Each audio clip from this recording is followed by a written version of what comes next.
64 LEDAC priority measures aprobado na ng Kamara ayon kay House Speaker Romualdez.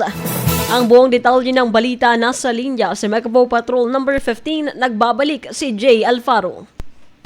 Bicol Network News Report!